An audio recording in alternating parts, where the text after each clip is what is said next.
What did you think was the motive for Marvin Brown's murder? Hate, love, or money is your three reasons to kill someone, sometimes all three. So at that point, were you convinced they'd hired a hitman? They used his own gun to shoot him. I was disgusted. It's really disgusting to think that just over money you're gonna kill somebody. Did you think you could get a confession? You never know what's going to happen. Someone might look at you and say, I'm not talking. I just wanted revenge for what they did. I wanted him behind bars.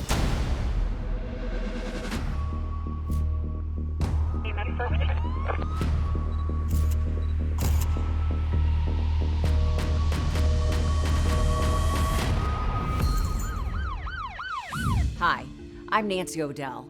Today's crime expose takes us to the village of Powhatan Point, nestled along the Ohio River. This tight-knit community was rocked to its core when their former mayor was gunned down execution-style in his own hunting cabin. The shocking crime would take investigators down a dark and twisted path that would lead them to the ultimate betrayal. It was a brisk fall evening on November the 18th when one of Marvin Brown's friends went to join him for dinner and discovered his lifeless body lying on the floor. So in what part of the house did you find Marvin Brown? In the hallway of his hunting cabin, shot in the back. The officers at the scene were stunned. The former mayor had been a beloved member of the community. Detectives knew they would be under intense pressure to solve the case and examine the cabin for clues. Marvin, when he was shot, was carrying meat, frozen meat. The back was laying next to his body. Marvin had owned and operated an extremely successful contracting business, and detectives theorized his murder had been the result of a robbery gone bad. There were no signs of any type of break-in. There didn't appear to be anything of high value missing. Marvin had money in his pocket. Investigators quickly discovered a crucial piece of evidence. We found a shell casing behind the body, right around where we would assume the shooter would have took the shot. 9mm, and that tells us that either Marvin knew the person that shot him or that he was ambushed. Detectives had the grim task of notifying Marvin's wife, his stepdaughter, and 3 grown sons. The most shocking thing, I think, was when we went into the cabin and you could see the bullet mark in the wall, and that's when it kind of hit me.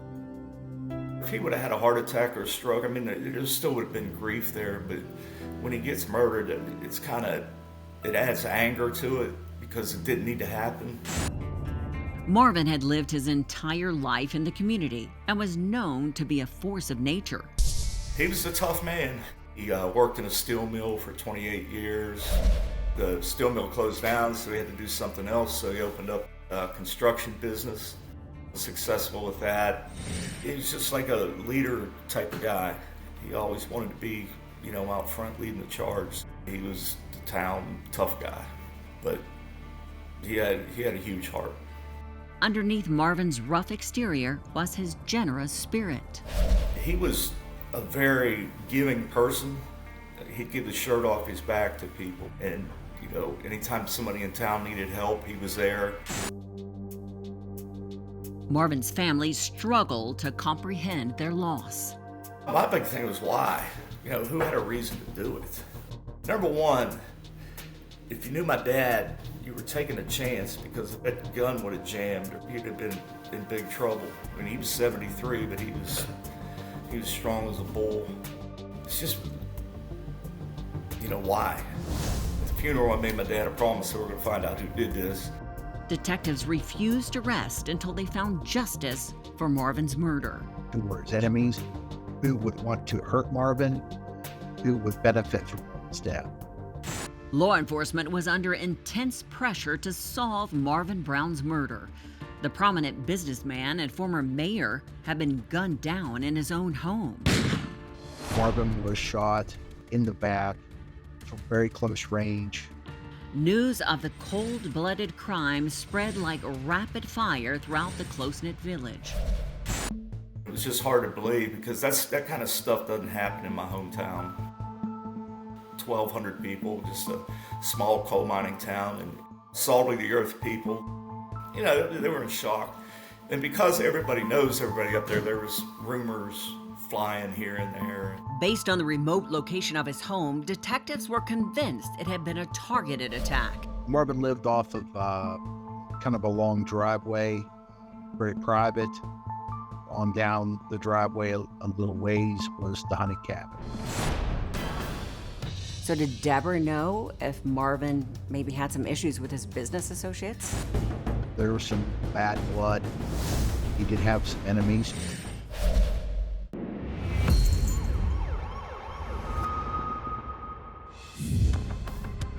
Detectives assembled a timeline of Marvin's last known steps and quickly learned he had spent most of the day running errands. As far as we could tell, Marvin went to St. Clairsville for an appointment. Marvin returned to Powhatan, went to a hardware store. He talked to someone about borrowing a trailer, got something to eat. Then he returned to the hunting cabin somewhere around 1:30, 2:30, around there. Detectives concluded Marvin had been killed sometime between 2:30 and 5 o'clock that afternoon. They spoke with Marvin's devastated wife, Deborah, and stepdaughter, Meredith, who had been out buying furniture.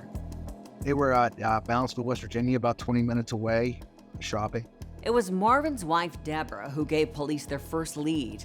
She said her husband's hunting cabin had been broken into once before, and it happened just days before his murder. Someone had entered his cabin and took a crossbow. Marvin had been furious that his personal property had been stolen, and he quickly located the perpetrator. Once he found out that the guy had stolen his crossbow, he wasn't very happy about that. And when Dad got upset, he wasn't going to call the police to go recover his crossbow. He went and did it himself. Marvin got into a physical altercation in person. Since detectives knew this person had broken into Marvin's hunting cabin once before, they wondered if he had returned for revenge.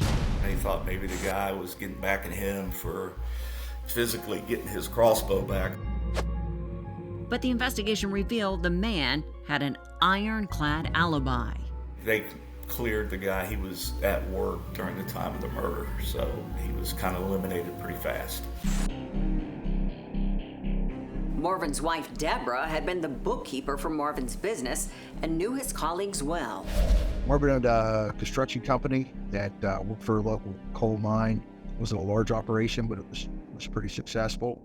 I didn't have a lot of employees. So did Deborah know if Marvin may have had any issues with, say, his business associates? There was some bad blood. He could be a hard man. He did have some enemies. He didn't suffer fools at all. He wouldn't tolerate any disrespect. But interviews with Marvin's coworkers and employees failed to produce a lead. The tips kept flooding in. You get a case like this, you got to take anybody that could possibly be any type of enemy and look at them as a potential suspect. Every little lead that we got, or every little tip that came in, we spent a lot of time running those down. It was a very frustrating case. The investigation was hitting a disappointing standstill. We didn't know what was going on. Marvin's family offered a $50,000 reward for any information about the crime. The worst part's the family. They look to you to bring their loved one justice. You got to tell them we'll work on them. We're doing everything we can. The answer to one critical question continued to elude them. Who benefits? Hate, love, or money is your three reasons to kill someone, sometimes all three. Found out that the accountant was getting ready to tell Marvin some things that Deborah didn't want him to hear. So when you confronted them, what did you want to say? You had our father murdered.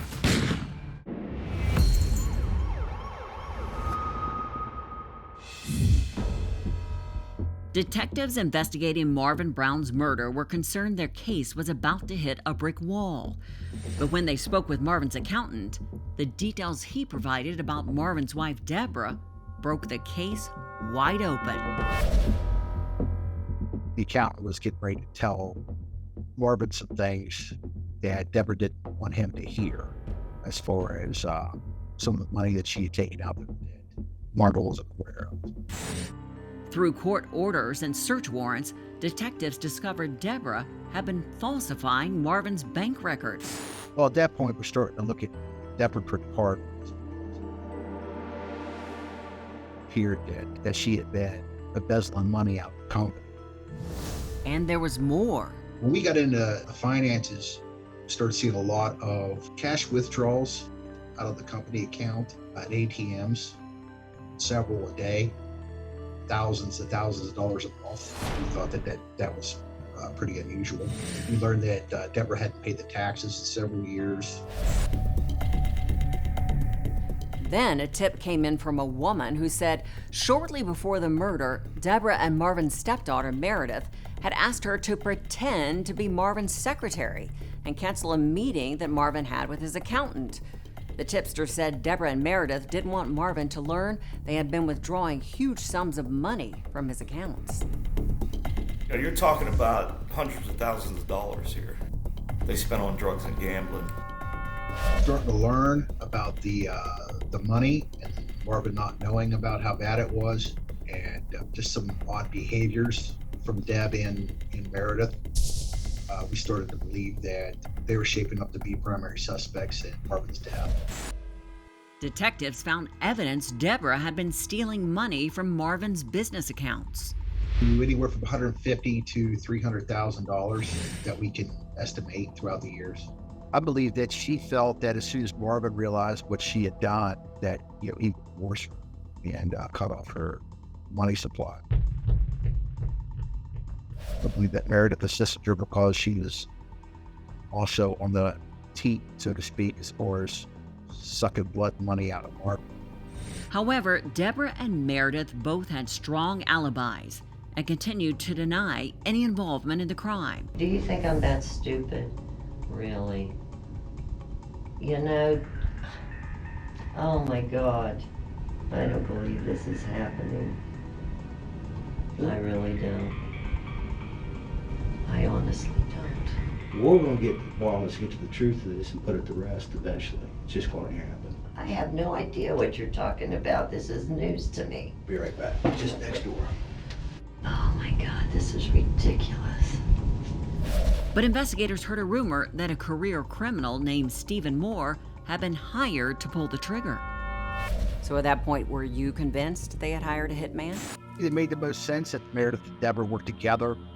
They made sure they were off site when the murder occurred, and that they either manipulated or outright hired someone. Detective Aller brought Stephen Moore in for an interrogation. When you brought him in, did you think you could get a confession? You never know what's going to happen. Someone might look at you and say, I'm not talking. And what I want to talk to you about is the death of Marvin Brown. I think you pulled that trigger. And you know why I think that? Because I see it in your eyes. You pulled that trigger. I didn't. You have remorse in your eyes.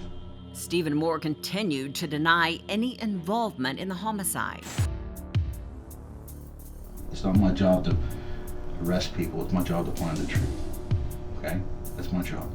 I'm telling you, in my heart, in my mind, when it's all said and done with, I think I'm going to prove you're the one that fired that shot. No. Detective Aller turned up the pressure. I knew you killed Marvin. I want you to tell me the truth. As Detective Aller pressed on, it became clear that Moore was ready to talk. He explained that Deborah and Meredith had been worried about Marvin's appointment with his accountant. Marvin noticed that there was something, and he had an appointment with the accountant, and there was money that wasn't there or something, and he found out about it, and he was supposed to, I don't know. That's why she wanted somebody to cancel the appointment. You know, Reschedule it. I guess. reschedule? Why did she want to reschedule it? Did she tell you? And to give them more time to get what they wanted to do. Which was what? I guess have him taken care of. He even said that he was paid $12,000 by Deborah and Meredith to kill Marvin to cover up Deborah's financial crimes. Your mom would pay somebody if they could get rid of this. And Get rid of what? him. Kill him? Yeah. Detective Aller asked for details about the murder weapon that only the killer would have known. I know you had a weapon. What kind of weapon did you have? I think it was a high point. A high 9mm. That the game show? Final answer? Dial friend. You just dial me. Guess what was missing from Marvin Brown's gun safe? Take a guess. Guess what? Guess what there was a box for but no gun? What kind of gun was it? Take a wild guess. It was a high point 9mm, Stephen. How did they get the gun? Out of a safe. When only my dad and his wife knew the combination. So who gave you that gun?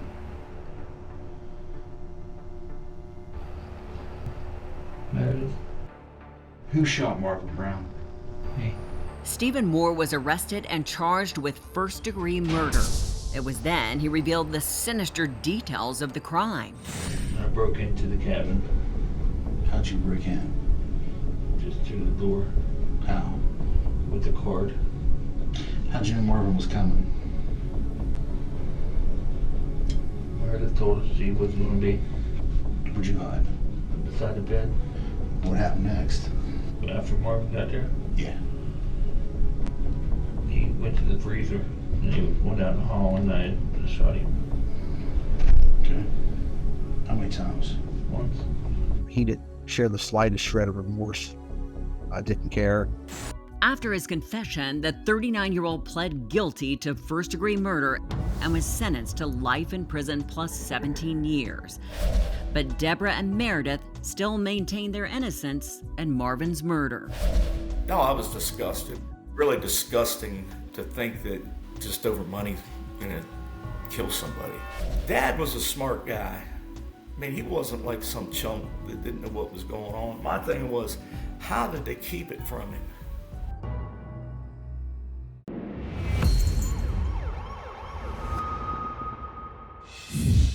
Based on the financial evidence against her, Deborah Brown pled guilty to theft and tampering with evidence. After serving 3 years in prison, she was released and died of cancer a few months later. Her daughter Meredith was convicted for obstruction of justice and was sentenced to 2 years of home confinement. Deborah and Meredith have maintained their innocence in hiring Stephen Moore to commit the crime. And now, it's time for today's Safety Spotlight. Financial abuse occurs in 99% of domestic violence cases. In the case of Marvin Brown, police say he was being financially abused by his wife Deborah, who was embezzling money from the family business. If you suspect you are being financially abused, meet with a lawyer and financial planner who can give you resources and help. Freeze your credit by contacting the credit agencies, TransUnion, Equifax, and Experian to prevent further financial abuse. And if you are experiencing domestic abuse, please seek assistance and call the National Domestic Violence Hotline at 1-800-799-SAFE. I'm Nancy O'Dell. For everyone here at Crime Exposé, please join us next time and stay safe.